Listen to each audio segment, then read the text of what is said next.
Namaste students. Today we'll learn about ammonia.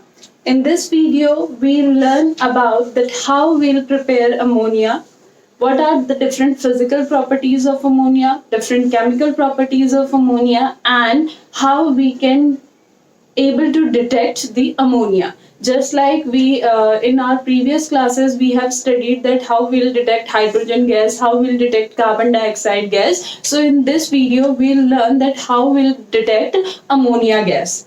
So first of all we'll deal about the preparation of ammonia.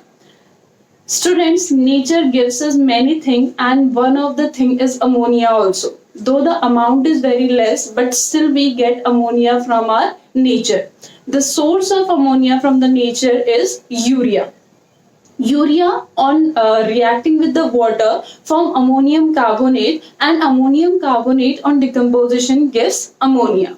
So if we talk about the preparation of ammonia, and in preparation of ammonia, if I talk about the natural resource of ammonia, then the urea which we use as a fertilizer, that urea having formula NH2CONH2. This is the formula of urea. This urea we'll use as a fertilizer. When this urea come in contact with water, it forms ammonium carbonate, that is NH4 whole twice CO3. It forms ammonium carbonate, and this ammonium carbonate on decomposition gives ammonia plus carbon dioxide gas plus water. So this is our natural resource of ammonia. Though the amount of ammonia which we get from this process is very less, but still we get some amount of ammonia naturally from our earth. Now we'll study the methods through which we can prepare ammonia artificially. We have number of methods of artificial preparation of ammonia. The very first method of the preparation of ammonia is by heating ammonium salt with strong base. Our first method is when we heat any ammonium salt with a strong base, then we get ammonia. For example, I take ammonium salt, that is NH4 whole twice SO4, that is ammonium sulfate. When I react ammonium sulfate with NaOH, NaOH is a strong base because Na is highly reactive metal, so NaOH is a strong base. When ammonium salt react with a strong base, then I get here NH3 plus Na2SO4 plus H2O. So this is our first method of the preparation of ammonia. This is our first method of the preparation of ammonia, that is by heating ammonium salt with strong base. Whenever we heat any ammonium salt with a strong base, we get ammonia. And here we will study the laboratory method also. Now laboratory method is the same method, means we'll use ammonium salt and then we'll treat that ammonium salt with a strong base. But in lab we'll use ammonium chloride as an ammonium salt and calcium oxide as a strong base. Here in lab we'll use ammonium chloride as a ammonium salt and slaked lime or calcium hydroxide as a strong base. So when these two reacts with each other, they'll form NH3 plus CaCl2 plus H2O. So the method is same, but when we remove the ammonium salt with NH4Cl, or when we use strong base as a COOH whole twice, then it becomes our laboratory method of the preparation of ammonia. So whenever in your exam, if the question is write the laboratory method of the preparation of ammonia, then you have to write this reaction. So this is our first method of the preparation of ammonia. Now we will study the second method of the preparation of ammonia. The second method of the preparation of ammonia. Now what is our second method? Second method is by the action of water on metal nitrides. On metal nitrides. Whenever we'll react metal nitrides with water, then we get ammonia. For example, Ca3N2, this reacts with water to form CaOH whole twice plus NH3. Similarly, Mg3N2, it reacts with water. Mg3N2 is the nitride of magnesium, magnesium nitride. When it reacts with water, it forms MgOH whole twice plus NH3. But there is a problem in this method. And what is that problem? The ammonia which we get by this method, it contains moisture. It contains moisture. What is the problem in this method? That ammonia which we get from this method, it contains moisture in it. So we have to remove the moisture from the ammonia. And for removing the moisture from the ammonia, we'll pass this ammonia gas through a glass tank which contains calcium oxide as a dehydrating agent. Clear or not? This ammonia contains moisture. Why this ammonia contains moisture? Because we are taking one of the reactant as water, so that's why moisture is present there in the ammonia. So we have to remove the moisture from the ammonia, and for removing moisture from the ammonia, we'll use calcium oxide as a dehydrating agent. Now still one more problem is there. We have to use only calcium hydroxide as a dehydrating agent. We can't use H2SO4 as a dehydrating agent. We can't use CaCl2 as a dehydrating agent. We can't use P2O5 as a dehydrating agent. So now, what is the reason behind this? We'll study now.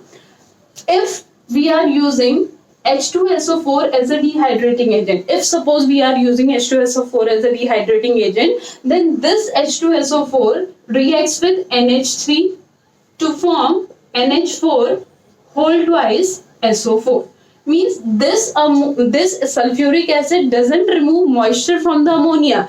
It reacts with the ammonia to form the ammonium salt. So that's why we are not able to use sulfuric acid as a dehydrating agent. Now next, if I take CaCl2 as a dehydrating agent, this CaCl2 reacts with ammonia to form a complex, that formula CaCl2.8NH3.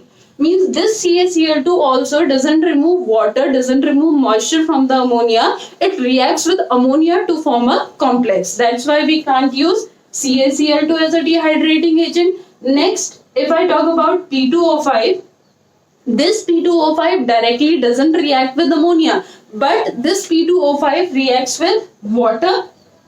This P2O5 reacts with water, that is the moisture, and converted into H3PO4. But as soon as this P2O5 converted into H3PO4, this H3PO4 reacts with ammonia to form NH4 whole thrice PO4, that is ammonium phosphate. And that's why we'll not use P2O5 also as a dehydrating agent. And because of all these reasons, we'll use CaO as a dehydrating agent, because it doesn't react with ammonia to form any of the product.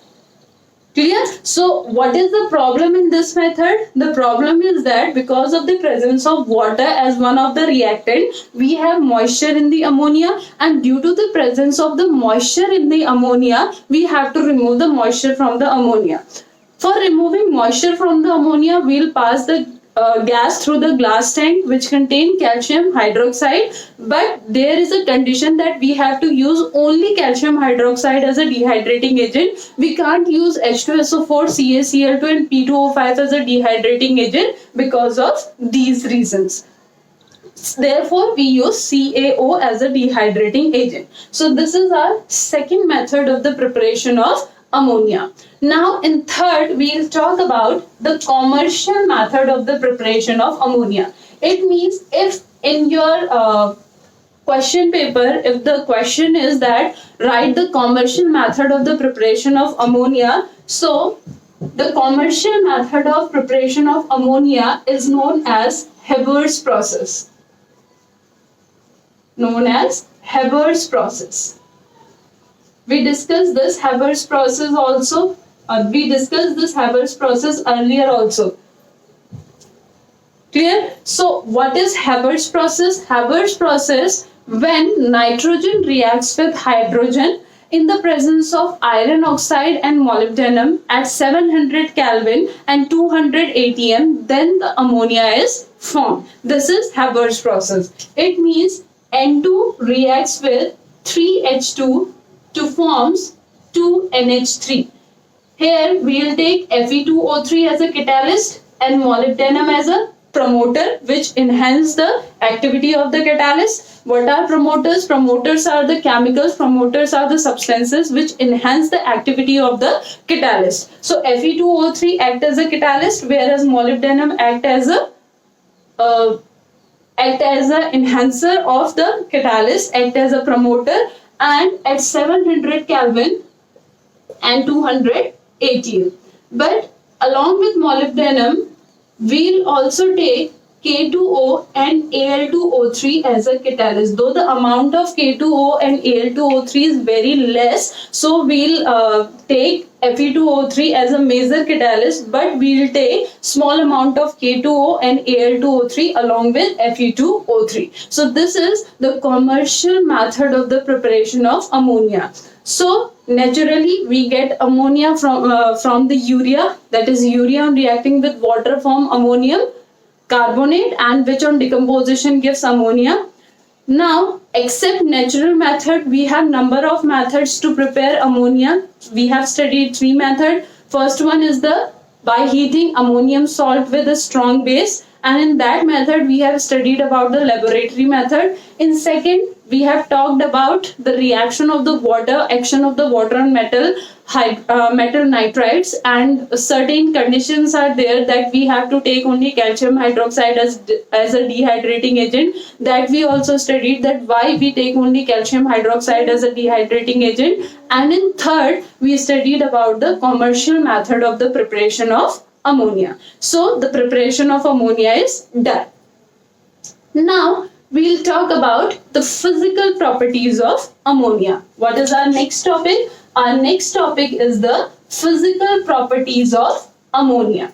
If we talk about the physical properties of ammonia, very first property of ammonia is NH3, that is ammonia is a colorless gas with a pungent smell.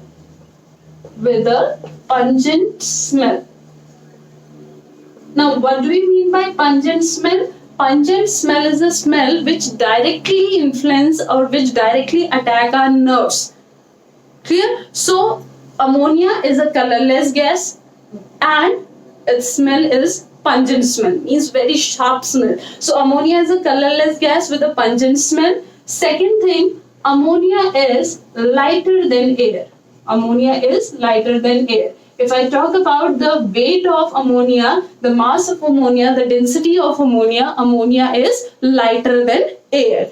Third thing is ammonia is highly soluble in water. Ammonia is highly soluble in water. Now the reason behind this is hydrogen bonding. Because of nitrogen, we know that highly electronegative element, and this electronegative element is attached with the hydrogen, so it easily forms hydrogen bonding with the water molecule. That's why ammonia is highly soluble in water. Next, fourth one is ammonia has high boiling point and melting point. Means the boiling point and melting point of ammonia is very high, and the reason is same, that is hydrogen bonding. Here they'll make hydrogen bonding with each other. Here they'll make hydrogen bonding with the water. Means in this, 2 ammonia molecules are bonded together by hydrogen bonding, and in this, 1 water molecule and 1 ammonia molecule is attached with the hydrogen bonding. But in both the case, due to hydrogen bonding, ammonia is highly soluble in water, and due to hydrogen bonding, ammonia has high boiling point and melting point. Next property, that ammonia when vaporizes causes intense cooling.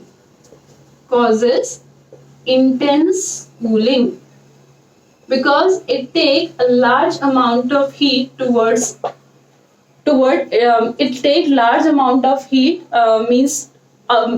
together. Whenever it vaporizes from our skin, whenever it vaporizes from any surface, it take heat along with him. It take along with it. So that's why we there is an intense cooling when it vaporizes. So third point is ammonia when vaporizes causes intense cooling because it take large amount of heat when it get vaporizes. So these are the physical properties of ammonia. These are the physical properties of ammonia. Quickly note down these properties so that we will move towards our chemical properties. Colorless gas with a pungent smell, lighter than air,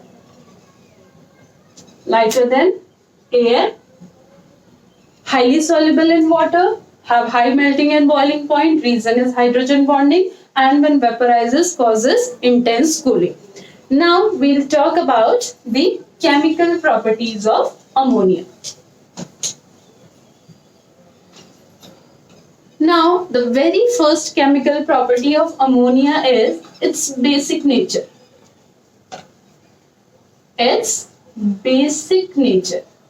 Now, in our physical property, we studied that ammonia is highly soluble in water.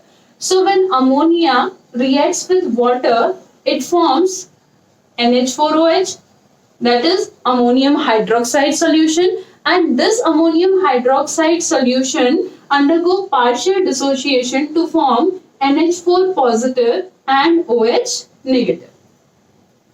Clear? Ammonia reacts with water to form ammonium hydroxide, and this ammonium hydroxide undergoes a partial dissociation. Why this undergo a partial dissociation? Because it is a weak base. So ammonium hydroxide undergoes partial dissociation to form NH4 positive and OH negative. So because of very less amount of OH negative ion, the solution of ammonia acts as a weakly basic solution. Weakly basic solution. Clear? The solution of ammonia act as a weakly basic solution. Why it act as a weakly basic solution? Because very few amount of OH negative ion are present in our solution. Now next, because of its basic nature, it reacts with acid to form the salt, and it reacts with acid even in its moist state as well as in the dry state.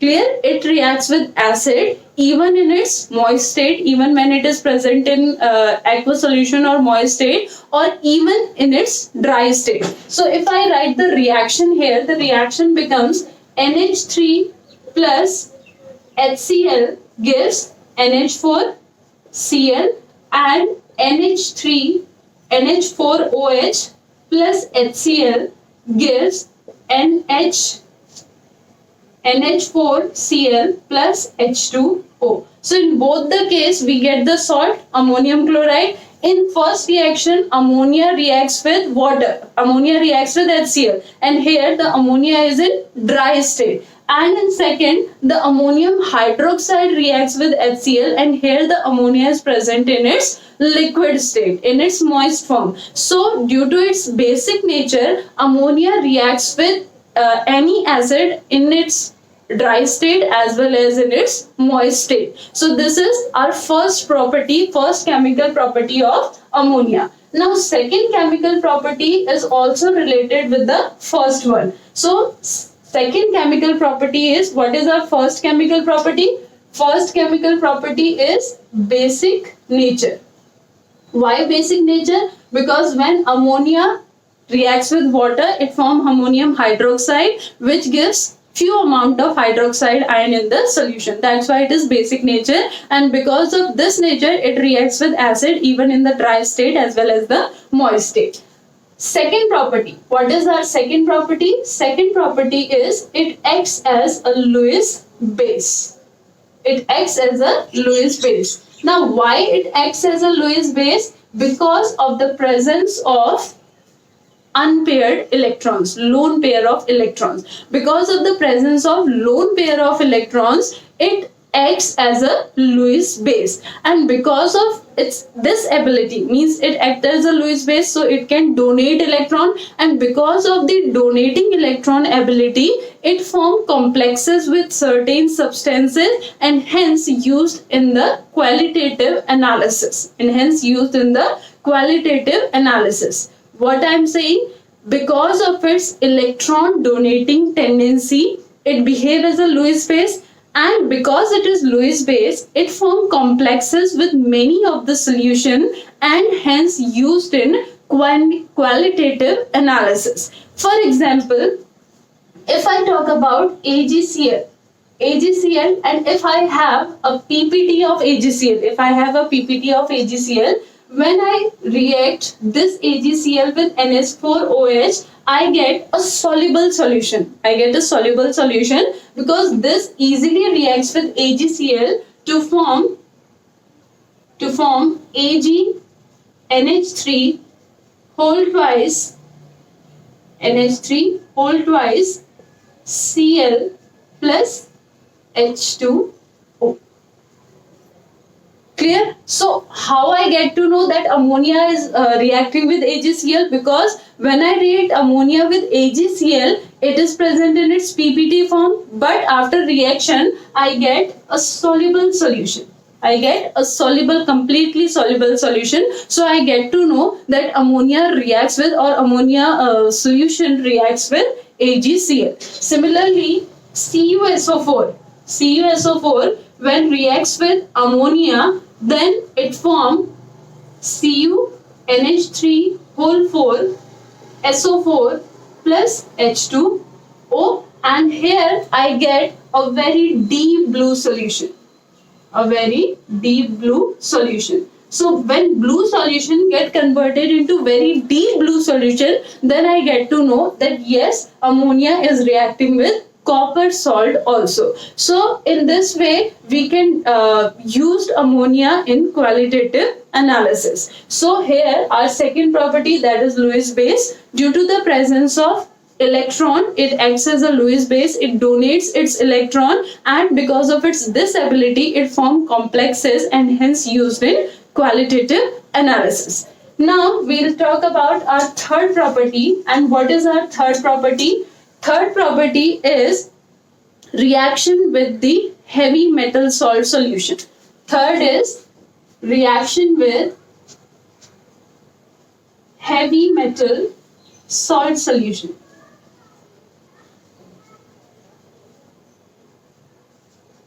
Now, if I take the solution of iron is a heavy metal, so suppose FeCl3. When ammonium hydroxide reacts with FeCl3, then I get a brown PPT due to the reaction between ammonium chloride and due to the reaction between ammonium hydroxide and iron chloride. So here I get FeOH whole thrice plus NH4Cl. So here I get a brown PPT. So this brown PPT tells me, or this brown PPT indicates me that yes, ammonium hydroxide is reacting with the salt of iron. Similarly, CrCl3, chromium is also a heavy metal. So CrCl3 when reacts with NH4OH, then I get a yellow PPT of green PPT of CrOH whole thrice. So from these two reactions, I get to know that the ammonia reacts with heavy metal salt solution to form the precipitate. Means the ammonia has the tendency to react with heavy metal salt. Now we'll talk about the fourth property. This one is our third property. We have studied three property: basic nature, Lewis base, and reaction with heavy metal salt solution. Now in fourth, we'll talk about the oxidation. In fourth case, we'll talk about the oxidation. Whenever ammonia is passed over calcium hypochlorite, bromine, or heated copper, then it oxidized into nitrogen. Whenever ammonia is passed through calcium hypochlorite, bromine water, and the heated copper oxide. In all three cases, the NH3 get oxidized into N2. So what is our reaction? What are the different reactions? Reaction are, first of all, we have NH3. When this NH3 reacts with CaOCl2, that is calcium hypochlorite, reacts with this, it gets converted into N2. Similarly, we get CaCl2 plus H2O. The byproduct which we get are calcium chloride and water. So NH3 get oxidized to N2. When this NH3 reacts with Br2, then we get N2 plus NH4Br. Clear? And when this NH3 reacts with CuO, heated CuO, means here the temperature is required for the reaction. NH3 reacts with CuO, then N2 plus H2O plus C. So in all three cases, the NH3 get oxidized to N2. Though we have different reagents, but the NH3 get oxidized to N2. But when we mix ammonia with excess of air, in the presence of platinum or rhodium, platinum and rhodium are required here. In the presence of platinum and rhodium at 500 Kelvin, then it get oxidized to NO. And this step is the base step of the preparation of HNO3 by Ostwald process, which we will discuss later on in other video. Clear? So in oxidation, if we take calcium hypochlorite, bromine water or CuO, heated CuO, then we get N2. But if we take excess of air or in the presence of platinum or rhodium, then we don't get N2, we get nitric oxide, and this is the base step for the preparation of nitric acid by Ostwald process. And Ostwald process is the process through which we get a large amount of nitric acid. So Ostwald process is very important for us, and for initiating that process, this is the base step. So this we have studied in oxidation. Now next point, we'll study the reaction of ammonia with sodium hypochlorite. Next, fifth one, we'll study the reaction of ammonia with sodium hypochlorite. Sodium hypochlorite is NaOCl. With calcium oxychloride, it get oxidized to N2. And with sodium hypochlorite, it get oxidized to NH2. Then why we had not studied this topic under oxidation? Let us discuss. Whenever ammonium hydroxide or ammonia reacts with NaOCl in the presence of gelatin, then it get converted into hydrazine, that is NH2 plus NaCl plus H2O. Now this reaction is not simply oxidation, this reaction is a two-step reaction. That's why we didn't study this reaction in the oxidation. We studied this reaction separately. That's why we are studying this reaction separately. So whenever ammonia or ammonium hydroxide solution reacts with NaOCl in the presence of gelatin, it forms hydrazine, NaCl and H2O. Now this reaction occurs in two steps. In first step, the ammonia reacts with NaOCl to form NaOH plus NH2Cl. Means one H goes here and Cl will come here, so it becomes NH2Cl and NaOH. This reaction is fast reaction. Chemical kinetics shows that this reaction is a fast reaction. Now, when this NH2Cl reacts with ammonia, then we get NH2 plus HCl. And when this HCl and NaOH reacts with each other, they change their ions and get converted into NaCl and H2. And this reaction is slow step. This reaction is the slow step. So in these two reactions, means this reaction occur in the two step and these are two steps. Now we'll study that what is the role of this gelatin. What is the role of this gelatin? First of all, gelatin catalyzes the slow step. Catalyzes the slow step.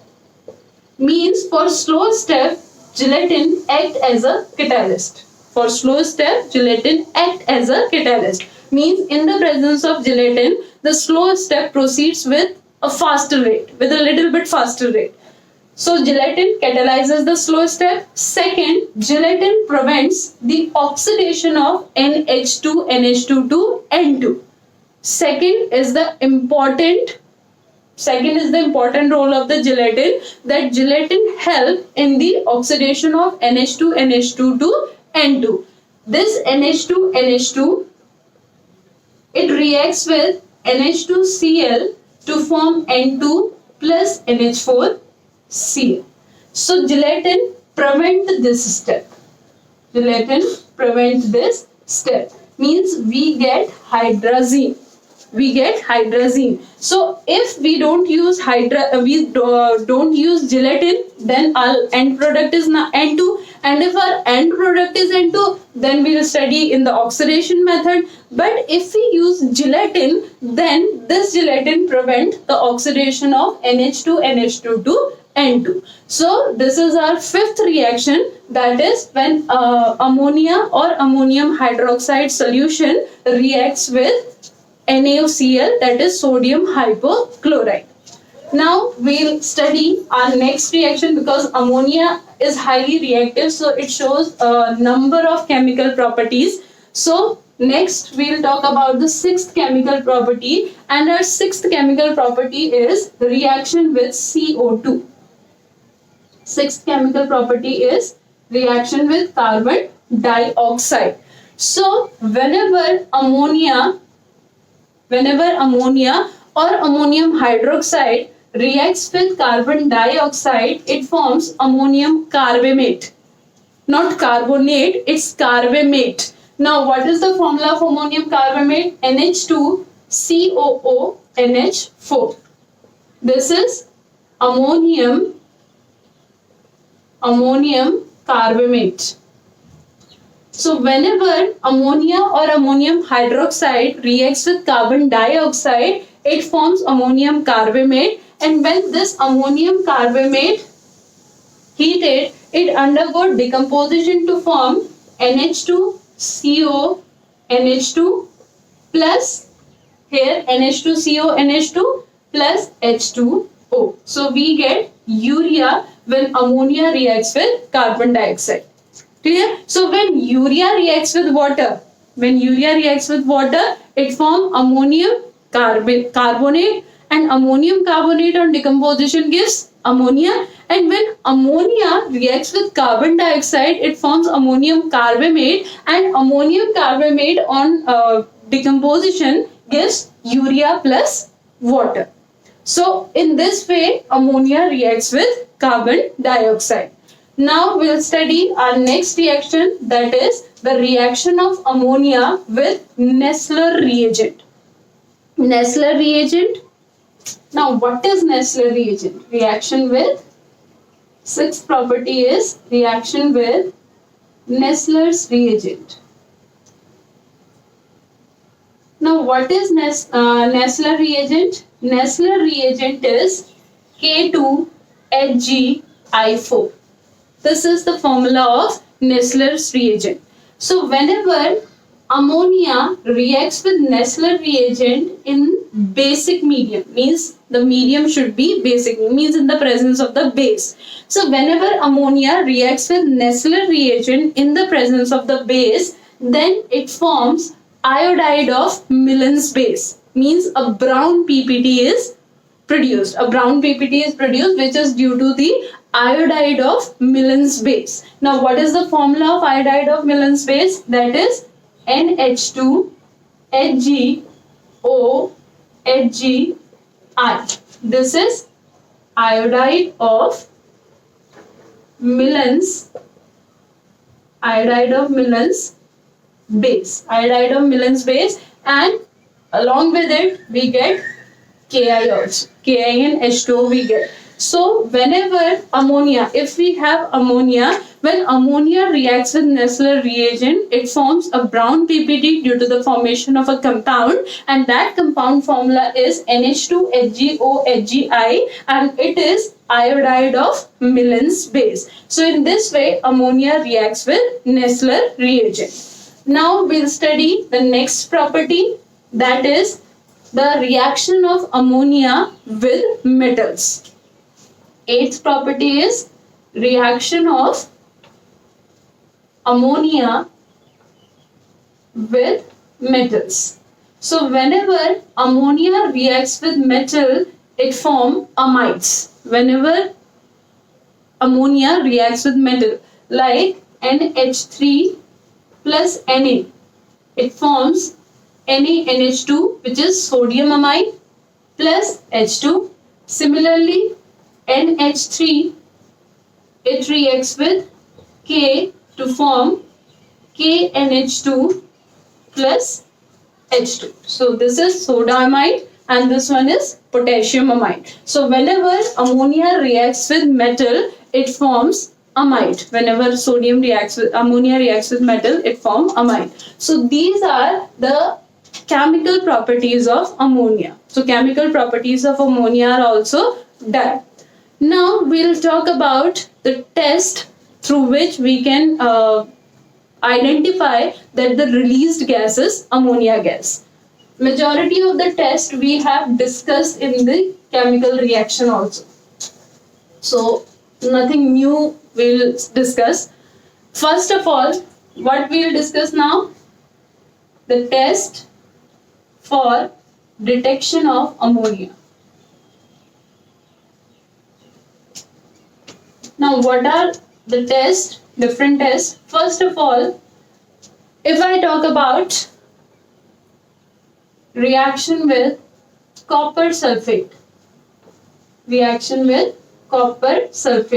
Whenever ammonia or ammonium hydroxide solution reacts with copper sulfate, it gives a deep blue color solution. It means, suppose the released gas is ammonia, and because ammonia is a colorless gas, so we can't able to identify the color of that particular gas. So suppose if we pass that particular released gas through copper sulfate solution, the color of the copper sulfate solution is blue. But if we get an intense blue solution, means deep blue solution, it means the released gas is ammonia. So we studied this reaction in our chemical properties, that when ammonia or ammonium hydroxide solution reacts with CuSO4, then it gives CuNH3 whole 4 SO4 plus H2.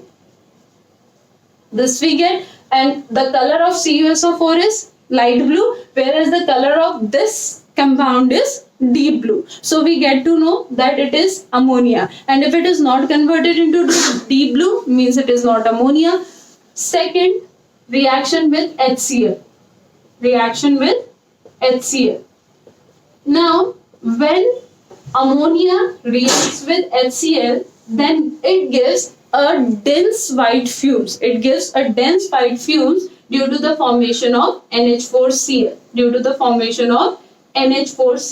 So, through dense white fumes, we get to know that the released gas is ammonia gas. Now, third one is Nessler reagent test. This also we have studied, that when ammonia reacts with Nessler reagent in basic medium, then it gives a brown PPT. Due to the formation of iodide of Millen's base. And the reaction is K2HgI4 plus NH3 plus KOH. It's not necessary that here you have to take KOH. You can take any base, any strong base. So, because we have to take basic medium. So, when it reacts with this, we get NH2, HgO, HgI plus Ki plus H2O, and this is the brown PPT substance. This is the brown PPT substance. So by getting this, we get to know that yes, this gas is ammonia gas. And the fourth test is chloroplatinic acid. With the help of the chloroplatinic acid. Now the formula of the chloroplatinic acid is H2PtCl6. When ammonia reacts with H2PtCl6, then it forms ammonium chloroplatinic acid, NH4 hold wise PtCl6, that is ammonium chloroplatinic acid, and it is yellow in color. Means we get a yellow PPT of what? Ammonium chloroplatinic acid. So by these four tests we can detect the released gases are ammonia gas, either by reaction with CuSO4 or reaction with HCl or reaction with Nessler reagent or reaction with chloroplatinic acid. And if we talk about in chemical properties we react ammonia with FeCl3, we react ammonia with CrCl3, we get brown PPT, we get green PPT. From there also we get to know that the released gas is ammonia gas. So in this way our today's topic is done. So today we have discussed about the preparation, the physical properties, the chemical properties, and the test through which we will detect the ammonia. So that's all for today. I'll see you in my next video.